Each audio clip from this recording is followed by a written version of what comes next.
그렇게 위대한 하나님의 복음을 전하고 그 많은 고난 속에서 그 복음을 통해서 그 하나님의 은혜를 이렇게 나누고 그리스도의 대사로서 그런 많은 대가를 지불하며 살아갔지만, 그럼에도 불구하고 그 같은 교회 내에서는 두 가지 평판이 있죠. 하나는 저분은 너무 귀한, 정말 어떻게 보면은 사도다. 그래서 전 에바브로디도라든가 디모데라든가 브리스길라 아굴라 디도, 그 다음에 이러한 사람들은 이 바울의 위대함을 알았기 때문에 바울을 평생, 우리가 빌립보서 보게 되면 골로새서하고 바울을 위해서 목숨을 거는 드리는 헌신을 같이 함께 했어요. 근데 한편으로 또 다른 곳에서는 바울을 저 거짓된 사도다, 사꾼이다, 거짓된 선지자다 이렇게 폄하하고 나쁜 평가를 이렇게 받았으니까는 한 사람이 항상 두 가지 평가를 이렇게 받는 것 같아요. 그죠? 그러면서 제가 제일 좋아하는 분이 조나단 그 에드워드, 그분의 목회를 참 담고 싶고 정말 그분의 깨끗함과 청교도로서의 삶을 정말 담고 싶은 마음이 있고, 또 한 분은 이연필, 요즘에 자꾸 이렇게 강대상에서 얘기하는 분이 이연필, 이세종, 이용도, 이성봉, 근데 신기한 건 네 분 다 이씨인데 이분을 정말 담고 싶은 마음이 있는데요. 근데 공통점이 뭐냐면 조나단 에드워드도 그렇게 1738년도 이후에 그 뉴댐프턴의 그 교회를 다니면서 그 엄청난 부흥을 이끌었어요. 정말 신학적으로는 완벽한 자였고, 내가 볼 때는 바울 이후에, 그래서 그 바울 이후에 가장 뛰어난 신학자요, 또 목회자다, 또 선교사요, 그런 사람이 조나단 에드워드거든요. 그 다음에 같은 청교도에 두 큰 산맥이 있는데 한 사람은 존 오웬과 조나단 에드워드, 이렇게 두 사람을 뽑을 수가 있습니다. 이분들 조나단 에드워드도 성찬 문제 때문에 교회에서 쫓겨났어요. 요즘 지금의 조나단 에드워드라는 이름을 가지고 전 세계에서 놓는다면 아마 서로 데려가려고 그랬겠죠. 근데 그 당시는 성찬 문제 때문에 장로들 아들들이 인전 뭐랄까요, 그 죄를 회개하지 않고 너무나 그냥 이렇게 육체적 그냥 음란과 더러움 속에 있으니까 이 성찬을 참여하지 아마 못하게 했던 것 같아요. 그 문제 때문에 장로에 대립하니까 교회에서 조나단 에드워드를 쫓아내 버렸어요. 그 목사, 그 너무나 귀한, 그 너무나 얼마나 귀한 목사님. 그러면서 쫓겨나면서 딸들이 있어 많다 보니까, 그 당시에는 뭐 아시겠지만 뭐 지금처럼 이런 제도가 발달되지 않았기 때문에 그러한 쫓겨나면서 딸들과 그 가정을 재정적인 걱정을 하는 그 편지가 언젠가 제가 이렇게 읽은 적이 있는 것 같습니다. 근데 그때 바울이 그러한 가운데 조나단 에드워드도 없고 바울도 어땠느냐? 오늘 제가 어저께 인전 6절 보니까 제가 말씀드렸지만 어저께 기도하다가 또 이 말씀이 생각나서 이 말씀 붙들고 많이 감동돼서 기도했던 게, 첫째는 왜냐하면 깨끗함과 지식과 오래 참음과 자비함과 성령의 감화와 거짓이 없는 사랑과 진리의 말씀과 하나님의 능력 안에 있어 의의 병기로 좌우하고 영광과 욕됨으로 말미암아 악한 이름과 아름다운 이름 말미암아 속이는 자 같으나 무명하고, 오늘 이 말씀까지 이어지는데, 그러니까 바울이 그런 상황, 그런 비난과 그 다음에 바울을 악하다고 평가하는 그 삶 속에서도 바울은 어땠다고요? 깨끗함과 지식과 오래 참음과 그 다음에 자비함과 성령의 감화와 거짓이 없는 사랑으로 자기의 삶을 살아냈다는 것입니다. 이거 얼마나 귀한 건지 몰라요. 그래서 우리가 거짓이 없는 사랑과 오래 참음과 깨끗함, 이것이 우리의 삶의 뭡니까? 방식이어야 되고, 우리 삶에 살아가는 우리의 뭡니까? 가치가 돼야 되는 거예요. 우리가 세상에 나가고 바울만 이렇게 사는 것이 아니라 우리가 복음을 증거하는 그리스도의 대사로서 깨끗함과, 그렇죠? 지식과 오래 참음과 성령의 감화와 그다음에 하나님의 의와 이런 깨끗함이라는 건 뭡니까? 모든 것에서 바울이 구별되어서 자기가 복음을 전하는 데서 회방을 받지 않도록 모든 우선순위가 어디 있습니까? 그 소명과 부르심의 하나님의 소명 안에서 모든 것을 이렇게 자기 삶을 헌신해 갔다는 거지. 이게 너무나 그래서 하나님이 바울을 쓰셨던 거예요. 근데 우리는 잘못해 보면 어떻게 됩니까? 나의 개인적인 어떤 유익을 위해서 모든 것을 조정해 가고 하나님 주신 부르심을 휘행시키잖아요. 그러면 사실은 우리가 하나님께 주시는 기름 부음과 형통함을 받지 못해요. 오늘 하나님 나에 대한 부르심, 복음, 이 세상에 살아가는 그리스도의 향기로서 빛과 소금의 역할을 감당하는 자로서 하나님의 나라를 우리가 선포하는 자로서 우리 삶을 통하여 예수 그리스도의 향기와 예수님의 사랑이 그리고 하나님의 의가 더 세상 가운데 힘있게 비춰지도록 그분의 생명과 그분의 빛이 충만해지도록 하는데 이것이 우리 첫 번째입니다. 어떻게 하면 내 삶 속에 주님의 영광을 나타낼 것인가? 어떻게 하면 내 삶 속에 하나님의 나라가 세상 가운데 보여주게 될 것인가? 이것이 바울이 살았던 삶입니다. 그런데 그리고 오늘은 그렇게 세상은 우리를 평가하지만 오늘 제가 제목을 우리의 평가를 세상에 두지 말할 이유를 제가 오늘 이렇게 제목을 정해놓은 건 뭐냐면 자 속이는 자 같다 했어요. 사람은 속이는 자 같으나 뭐라고 했습니까? 8절 끝에 참되고 했습니다. 여러분 복음을 전하면 때로는 사람들이 세상 사람들 그러죠. 저런 거짓된 그 예수꾼들 저 사기꾼들 막 이렇게 얘기합니다. 옛날에 그래서 초대교회 때 우리나라 초대교회죠. 때 미국의 선교사님이나 유럽이나 아니면 캐나다에 선교사님이 오셨을 때 그 마포 3열 그 세멸 모펫 아마 선교사님이 있죠. 이분은 돌에 맞기까지 했어요. 서양 사람들이 와서 니네 나라에서 저거 하지 우리나라까지 와서 하냐 그러면서 사기꾼처럼 취급을 당하고 심지어는 뭐 토마스 선교사님은 대동강으로 이렇게 배 타고 오다가 결국 나중에 배에 불이 나서 그것도 우리나라 그때 이제 병들들 이런 거겠죠. 참수를 당했어요. 왜 그러냐? 예? 그 복음을 전하다가 참수를 당하고 핍박을 당한 일이 많았어요. 왜? 근데 어떻게 됐습니까? 지금 과거를 돌아보면 그토록 그 먼 나라에 와서 자기를 희생하고 가정을 희생하며 자녀들은 여기서 풍토병에 죽고 아내도 죽고 하면서 그 희생과 사랑을 통해서 이 나라에게 뭘 줬습니까? 그 핏값으로 복음을 줬어요. 그리고 학교를 줘주고 재중원 그다음에 우리나라의 세브란스 병원도 마찬가지죠. 숭실대학교 연희전문대학교 이화여전 그다음에 그뿐만 아니라 수없이 많은 우리 사회 기관 시설과 학교 시설과 우리 고아 같은 아이들을요 길러낸 사람이 누구냐면 선교사님들이었어요. 그리고 우리나라의 지도자를 길러낸 사람이 누구냐면 선교사님들이었다고요. 근데 우리가 지금 어떻습니까? 지금은 우리 그걸 하나도 기억하지 않아. 과거에 우리가 그런 은혜의 빚진 자라는 사실을 우리나라 사람들은 잘 기억하지 못해요. 얼마나 그러면서 반미를 외칠 수 있습니까? 저는 참 안타까운 사실. 은혜를 은혜로 갚지 못하는 이 나라 국민성 고쳐야 됩니다. 미국이 우리에게 6.25 전쟁 이후에 이 자유를 지켜주었고 이후에도 얼마나 많은 물자를 주면서 우리가 이 가난을 견뎌내게 하고 한국이 오기까지는 미국의 역할도 분명히 있어요. 물론 다 100% 잘한 건 있지 않을까. 왜냐하면 우리나라는 베트남 전쟁 때 그러면 착한 일만 하고 왔습니까? 그럼 베트남 전쟁 한번 보세요. 우리나라가 얼마나 베트남 사람들에게 악하고 나쁜 일을 많이 했는지. 그럼 우리나라는 그걸 과거 반성했습니까? 그런 부분에 보면 여러분 우리가 선교사님들이 우리에게 주는 것들이 얼마나 그분의 핏값을 통해 기회를 주고 이날 경제 발전과 지금까지 어떤 기여를 했는지 우리가 정말 하나님 안에서 감사하고 또 미국에 있을 때 감사하고 우리 도와주니까 그 나쁜 것도 나쁜 대로 우리가 역사적인 부분에 판단해야 되겠지만 감사할 건 감사해야죠. 근데 무조건 반미하고 이거는 아니다는 얘기죠. 그래서 속인 자 같으나 참되. 그래서 우리가 지금 보면 그렇죠. 복음을 전하는 사람이 저 우리 속이는 것 같은데 나중에 보면 정말 참된 사람이야. 그렇잖아요. 두 번째 무명한 자 같으나 유명한 자요 그랬습니다. 세상은 우리를 무명하다고 얘기합니다. 여러분 우리가 복음을 전하면서 여러분 우리 저도 그렇지만 해외에 나서 이전 가면은 무시를 당하고 또 솔직히 얘기하면 목회자지만 여러분 저를 얼마나 좋아합니까? 그죠? 목회자라고 그래도 저를 따르고 근데 제가 밖에 나가서 복음을 전하면은 지나가는 개만도 못지 취급하는 사람도 많아요. 복음을 전하면 고개를 탁 돌리고 무시하죠. 세상 말로. 그리고 우리 선교사님들은 얼마나 무시했습니까? 그 선교사님들 중에는요.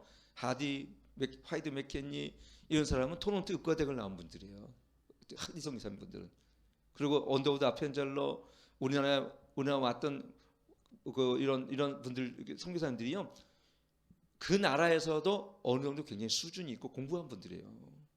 의대를 나온 분들이고 신학대학을 나오면 그래도 굉장히 지성인들입니다. 근데 우리나라 와서 진짜 생말로 미친놈 취급받았어요. 미친놈 취급받고 놀림받고 그 사무엘 모페 선교사님은 돌로 맞아서 하고요. 아이들은 풍토병에 걸려 죽고요. 그런 일이 필비지합니다. 그래서 여러분 100주년 기념관 앞에 있는 우리 선교사 순교 묘비 우리 그걸 한번 가봐야 돼. 가면 순교사 묘비가 쫙 있어요. 근데 거기에는 가족 공동 이렇게 묘비가 있어요. 가면은 어린아이들 그 어린아이한테 와서 죽은 거예요. 왜요? 우리를 위해서 복음을 전하기 위해서. 근데 여러분 선교사님 한번 감사한 적이 있네요. 우리 교회가 한국 교회가 왜 여기 있는지. 근데 그들은 무명한 자였어요. 이 땅에 무시당하고 세상 사람들로부터 주목받지 못하고. 근데 어떻게 됐습니까? 그러나 그 사람들이 지금은 우리한테 유명한 자가 됐잖아요. 언더우드 아펜젤러 이 사람 한 분 중은요 또 물속에 이게 배가 침몰해서 빠져가지고 순교를 하셨지만 한국 사람 살리고 자신은 순교를 하셨어요.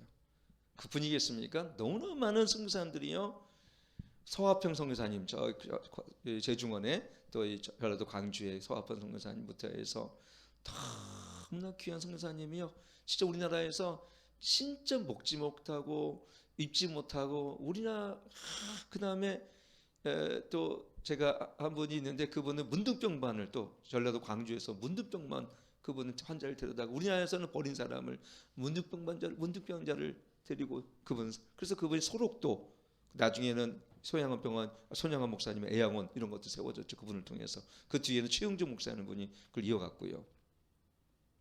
그래서 우리가 그들이 그때는 주목받지 못했고 사람들이 그로부터 비난을 당하고 무시를 당했지만 그러나 어떻게 됩니까?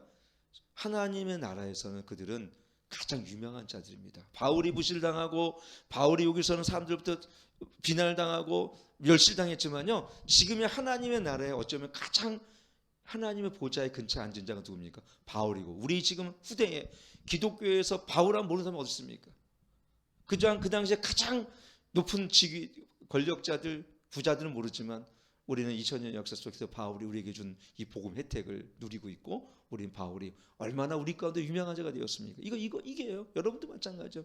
세상에서는 집에서는 무시를 당하고 세상에서는 여러분이 무명한 자로서 세상에서는 여러분들이 알아주지 않지만 하나님 나라 안에서는 우리 이현애 집사님이 얼마나 유명한 자가 되겠어요. 새벽기도 나오셔서 반주를 하시면 그 자리가 지킨다는 게 쉽지 않아요.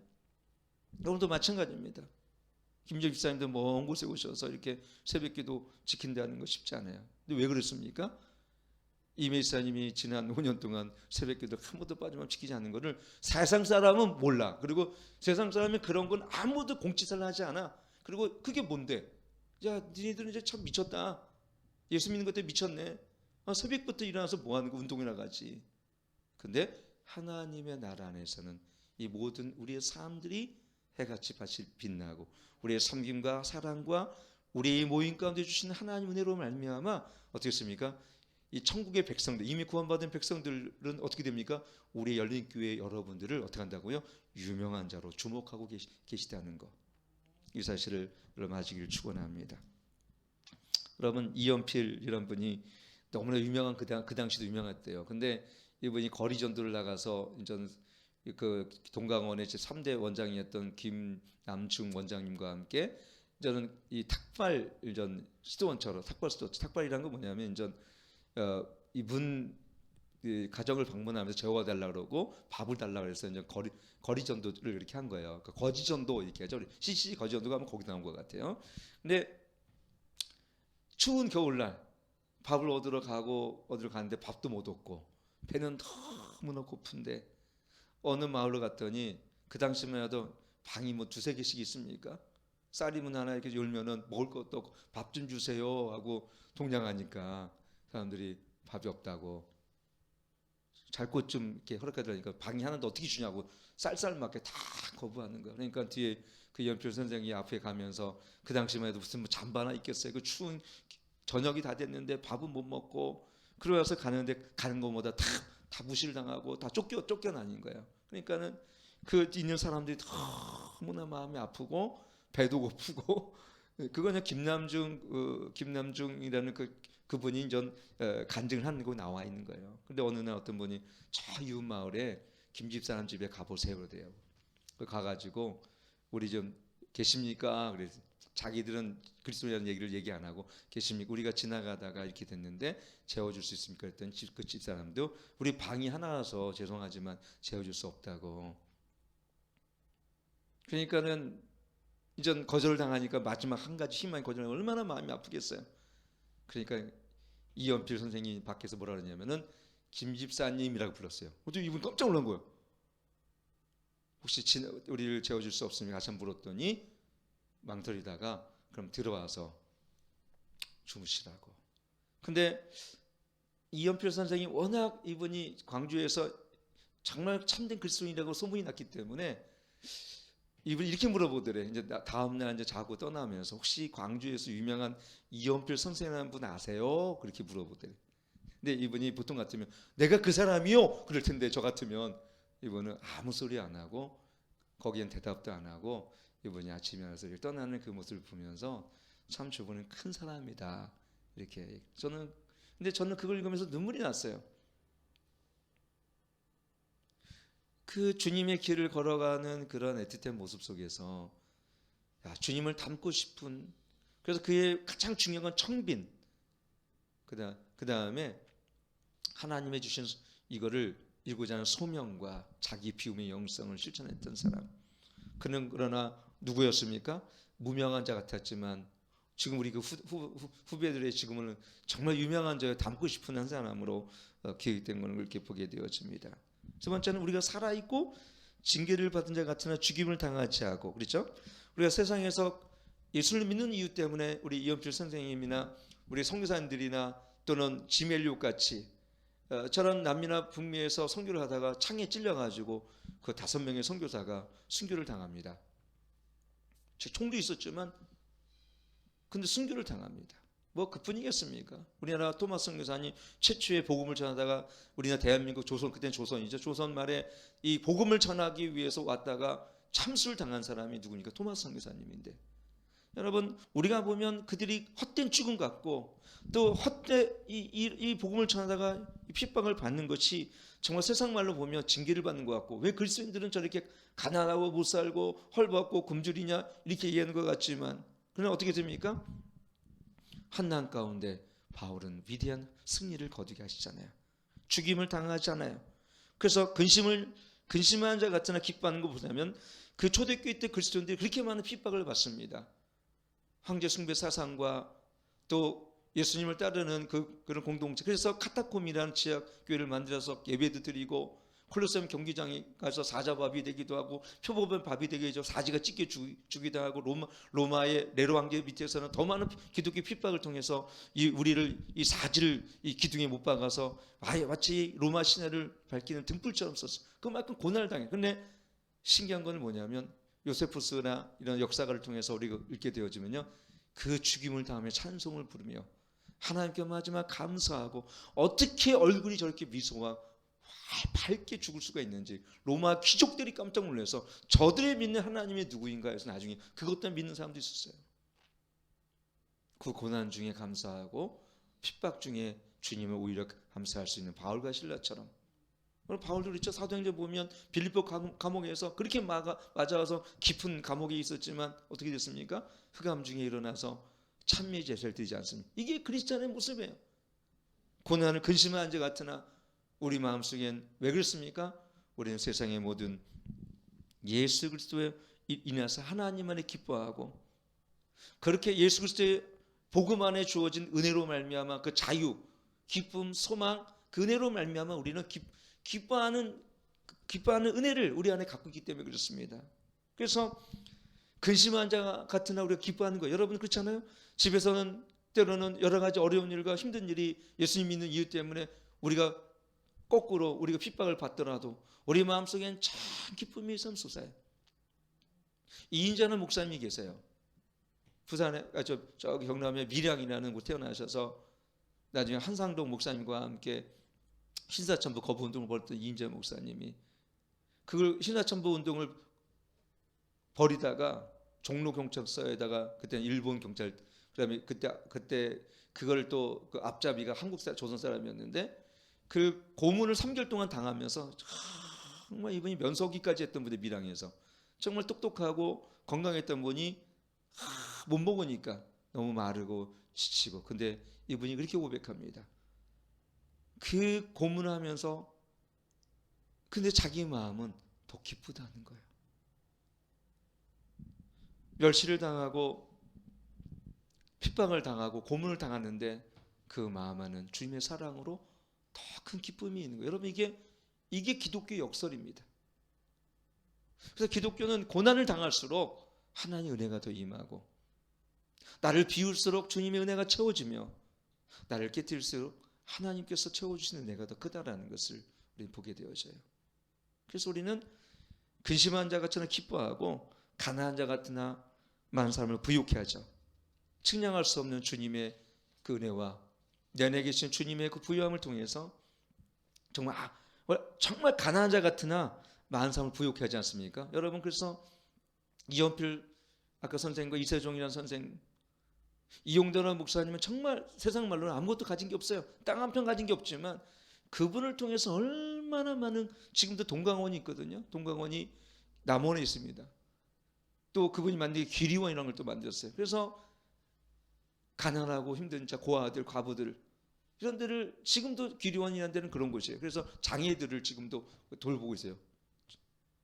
얼마나 많은 이 사회에 정말 소외되고 가난한 사람들에게 부욕해 되는지. 그분이 갖고 있는 건 정말 어떻게 보면 요즘 말 따지면 10만 원도 하나 없었을 거예요. 통장에 잔액도 없었을 거예요. 근데 그 아무것도 없는 자가 모든 것을 가진 것처럼 많은 사람을 부욕했다는 것이죠. 금도 없고 은도 없고 집도 없었습니다. 아무것도 없는 자 같으나 모든 것을 가진 자로 달렸어요. 마지막은.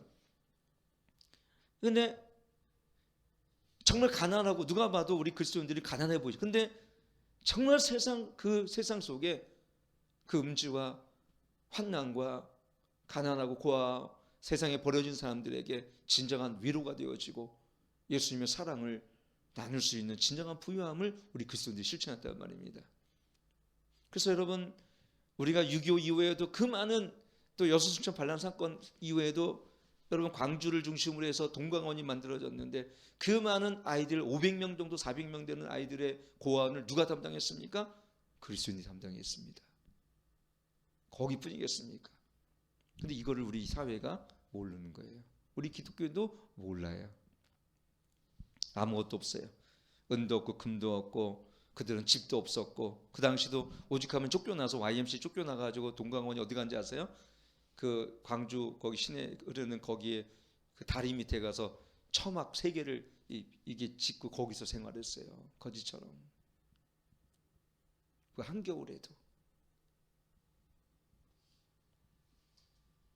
나중에 이인자라는 목사님이 아내에게 이렇게 부탁합니다. 종로서 경찰서에 있으면서, 여보, 다음에 올 때는 찬빗을 좀 갖고 오라고. 왜요? 그랬더니 이가 너무 많아서 너무 그렇다 할 때가, 정말 그 며칠 뒤에 찬빗을 갖고 와가지고, 진짜요. 근데 그는 마음속에 참 기쁨이 있다고 얘기해서 너무너무 기쁘고 감사하고. 우리는 은과 금이 없고, 또는 우리 세상을 살아가 있는 세상에 주는 이런 재물은 없지만 우리 안에 있는 예수 그리스도, 그분이 참 우리의 보물이고, 그분이 우리의 복의 근원이시며, 그분이 날 부유케 하신 그 사랑으로 말미암아 우린 내가 부유할 뿐만 아니라 세상을 밝히는 큰 하나님의 은혜가 되어집니다. 그래서 저는 세상에 모든 걸 갖고 있지만 예수님이 없다면 모든 걸 갖고 있지 않는 거예요. 그래서 세상에 모든 걸 갖고 있지 않더라도, 금 가운데 없고 집도 없어도 예수님, 그분이 내 안에 계시고 내가 그분을 소유한다면 우리 모든 것을 가진 자들입니다. 그래서 우리는 우리의 삶의 평가를 세상에 두면 안 된다고 제가 결론을 짓는 거예요. 누가 날 이렇게 평가하고 너 왜 이렇게 사니? 넌 이 평가는 우리의 들을 필요가 없어요. 중요한 건 주님의 나라에서 우리가 유명한 자고, 정말 가난하지만 모든 것을 가진 자고, 그리고 오늘 이 말씀처럼 아무것도 없는 것 같지만 모든 것 사람을 부유케 하는, 가난한 자같이 부유케 하는 그 인생을 우리 그리스도인들이 살고 있다는 것을 여러분, 저와 여러분이 아시길 축원합니다. 그 은혜에 감사하시면서 오늘도 우리를 날 부유케 하신 주님의 그 사랑과 은혜 안에 십자가의 부요함을 갖고 살아가는 저와 여러분이 되길 축원합니다.